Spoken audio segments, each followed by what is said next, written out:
எங்கள் அக்கா நேற்று வரைக்கும் ஊருக்கு வரேன்னு சொல்லிட்டு ஒரு வாரத்தை கூட சொல்லவே இல்லைங்க. திடீர்னு ஃபோன் பண்ணி நான் ஊருக்கு வந்துட்டேன்டி, ஜிக்மர் ஹாஸ்பிட்டல் கிட்டே நிற்கிறேன், உன் வீடு தான் பக்கத்துலேயே இருக்கலே, வந்து கூட்டிட்டு போயான்னு சொல்லிட்டு சொன்னா. நான் சும்மா தான் சொல்கிறா போலன்னு சொல்லிட்டு நானே என் வீட்டுக்காரும் வந்தோம். வந்து பார்த்தா உண்மையால தான் ஊர்லேருந்து வந்திருக்கா.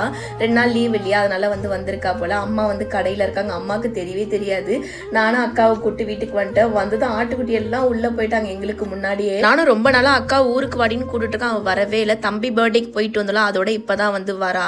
அவள் வரமாட்டான்னு சொல்லிட்டு அம்மா அப்பாவும் போய் பார்த்துட்டே வந்துட்டாங்க. 2 நாள் ஆகுது. அந்த சிக்கன் கோலா உருண்டை சொல்லுவாங்களே, கட்லக்கு, அதெல்லாம் ரெடி பண்ணிட்டா. அதுலேயே நம்ம நிறைய போடலாம் போல்.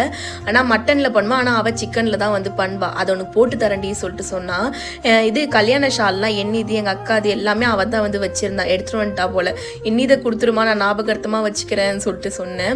ஒன்று தட்டி அவளே போட்டா எண்ணெயில். சூப்பராக இருக்குங்க. இது இஃப்தாருக்குலாம் அந்த கஞ்சி கூட சாப்பிட பார்த்து நல்லாயிருக்கும். நான் ரெசிபி இஃப்தார் டைமில் ஷேர் பண்ணுறேன். அம்மா இதை சமைக்கலையா, சிம்பிளாக தான் சமைச்சிருந்தாங்க. இந்த தொக்கு மட்டும் ரவன் இருந்துச்சு, அதுலேயே சாப்பாடு போட்டு சாப்பிட்டா. எங்கள் அம்மா திட்டுவாங்க, ஏன்டி சொல்லிட்டு போக மாட்டியா, சொல்லிட்டு போனால் நான் சமைச்சு வச்சுட்டு போவேலன்னு சொல்லிட்டு சொல்லுவாங்க. திடீர்னு வந்தா இல்லையா, அதனால் இருக்கிறதே சாப்பிட்டா. நானும் அந்த கட்லக்கு போட்டிருந்தாலும் அதை சாப்பிட்டேன். இந்த மாதிரி மலையில் சூடாக செஞ்சு சாஸ் கூட சாப்பிட்டு பார்த்து நல்லா இருக்கும். ஆனால் வீட்டில் சாஸ் தான் இல்லை. அப்பா வந்துட்டாரு, அம்மா இன்னும் கொஞ்சம் நேரத்தில் வந்துருவாங்க. அவங்க பேர பசங்க கூட நைட்டு ஃபுல்லாக விளையாடிட்டு இருப்பாங்க.